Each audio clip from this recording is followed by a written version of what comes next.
Can your Hemi piss you off? Does it randomly overheat when you're idling and you have no idea why?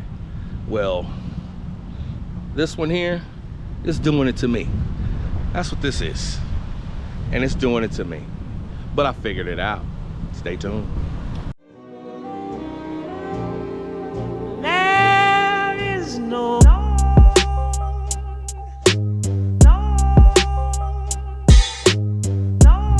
Welcome back, boys and girls, to the M-Cube Network. My name is Wilhemi, and I'm back with another tip, another piece of information for those of you driving an LX vehicle from Mopar, meaning a Challenger Charger 300 Magnum, all years, of the modern Gen 3 Hemis, right? We're talking 2004 to 2005, 2023.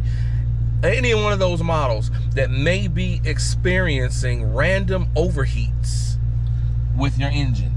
Now, this situation that I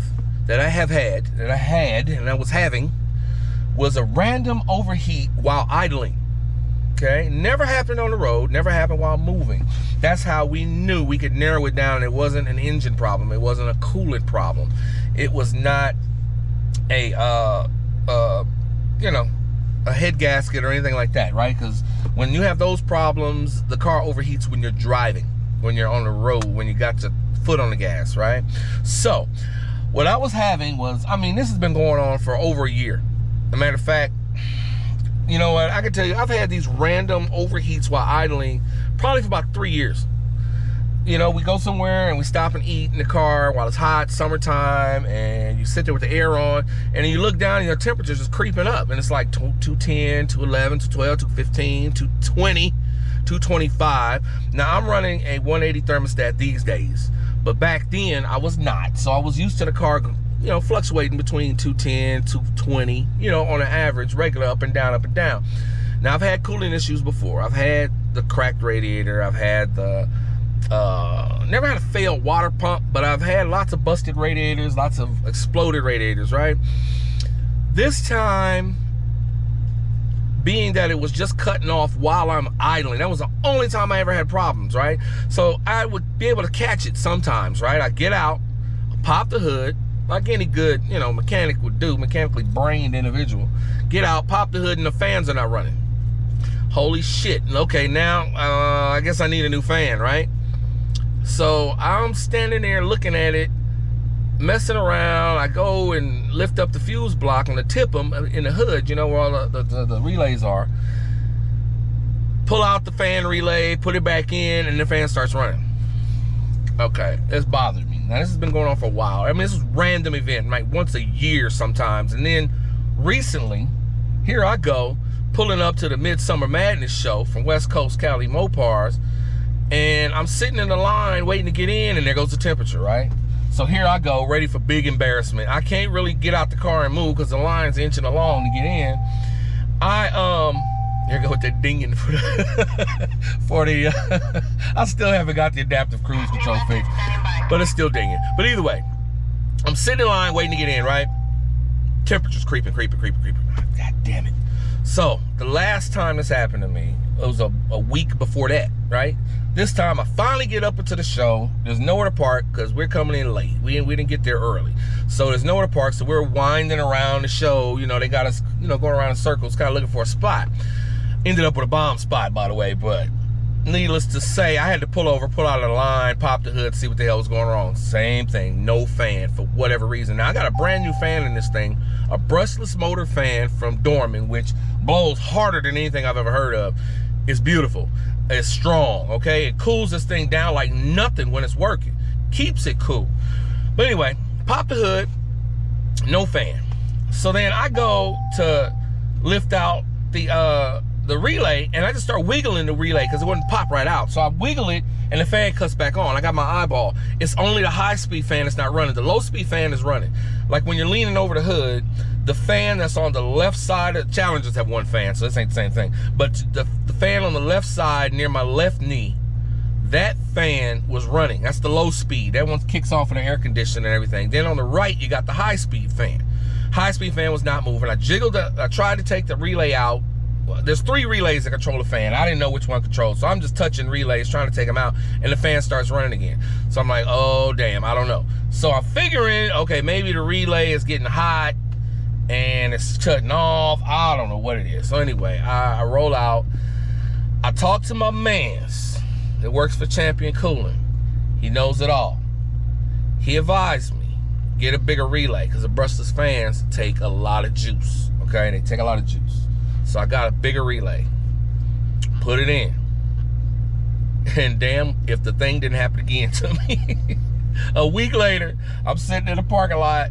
No, actually, we're driving around, and I'm real slow, traffic lights, you know, waiting to turn left, and here comes the temperature creeping back up again, right?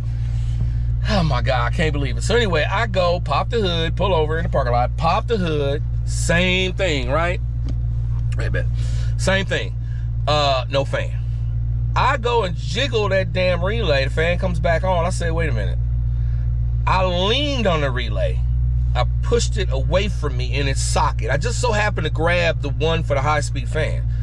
And I grabbed it in its socket, didn't pull it out. I just leaned on it, pushed it forward. The fan ran. I pulled it back to me in its socket, just bent it back to me a little bit, the fan cut off. I did that 2 or 3 more times just to make sure that that's what was going on. Solve the problem. I mean, this is something that has been ruling my brain because I can't stand a car that overheats. It bothers me. And then when I'm driving it, I'm constantly eyeballing the temperature gauge. So you know what? I finally went and I came home because I didn't have anything small enough at the time. So I came home, popped the hood, pulled out the relay, used a light tester, you know, it's got the little long point, you hold it and you clip on positive battery and you tap stuff to see if you're getting ground or vice versa, right? See if you're getting power. I used that thing with the long point, reached in the socket where that relay goes and tightened down all the little clamps on the inside. You know how there's the wire clamps that's flat on the bottom and then 2 little curly parts that come up on either side, right? So I looked down in there, you can clearly see it. So I used that little needle and pressed those clampy parts, the curly parts, down to where they damn near touched the bottom of the female clamp inside the tipple. Well, if that didn't do the trick, I don't know what did. I put the relay back in. It was hard to go in now. It's like real hard. So I'm kind of like forcing it, and it finally slips down into place. Brand new 60 amp relay, okay?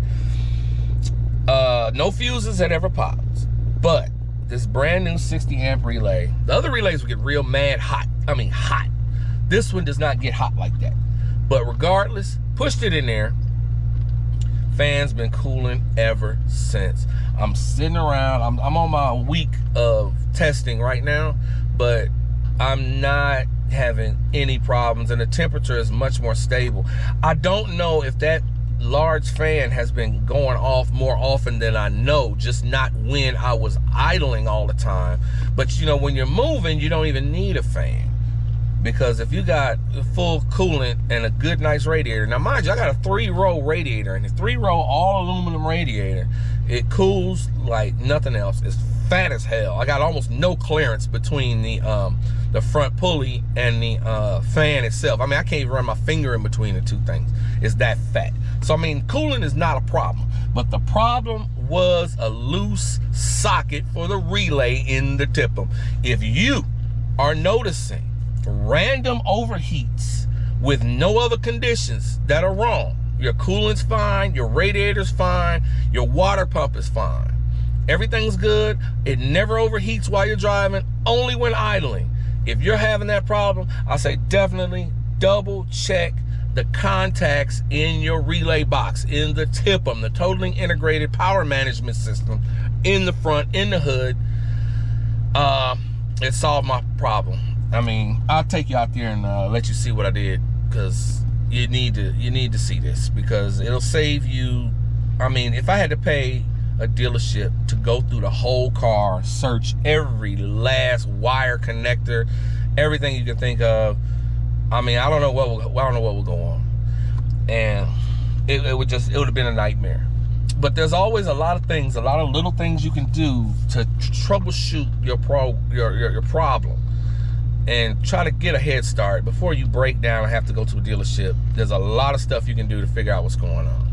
So I'll take you outside. We'll go look at it right now. Nice sunshiny day. California, it's only in the 70s, but everybody else is suffering. Arizona is suffering. I mean, hats off to y'all. 100 plus. What can I tell you, man? One of the reasons people come out to California is the bomb weather. I can't explain it. But anyway, back to the lesson at hand. This is an engine bay. Now see, you can't really see it too well, but anyway, the high-speed fan is this one here.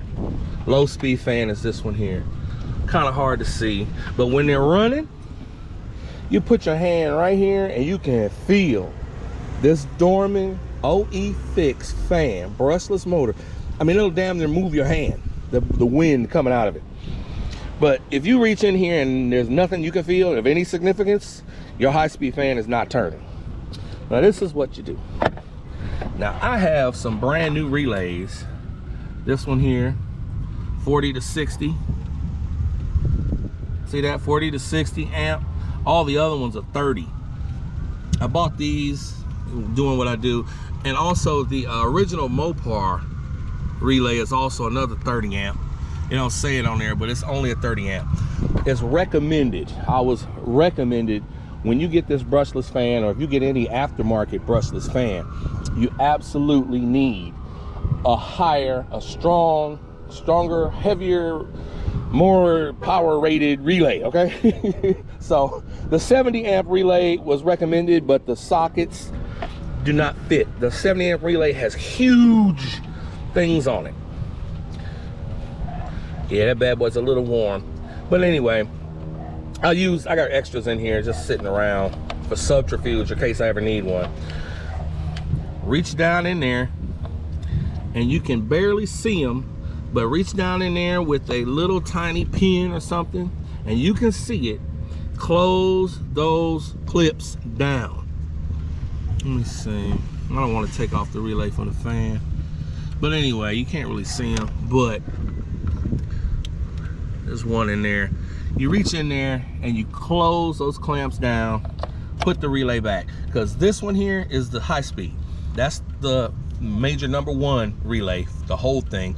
This is high speed, that's low speed. This was my problem. I was leaning on this thing one way or another, and it was making the connection and then not making the connection. So that's really all you got to do. I've been, like I said, it's been about a week. I've been idling and making sure the temperature goes up and down as promised, as it should, which I get up to about 203. I have it set there for the high-speed fan to come on at 203 and take me back down to like 197. So that's what it's been doing all day. Now I know this is a random problem, and it would hide for, like I said, it hid for like a year. I mean, I would only hit this in the summertime. That's the only time I ever had this problem, was in the summer. And that problem would hide. And then, but like I said, sometimes it will remake contact again, and I didn't even touch it. So I didn't know what was going on.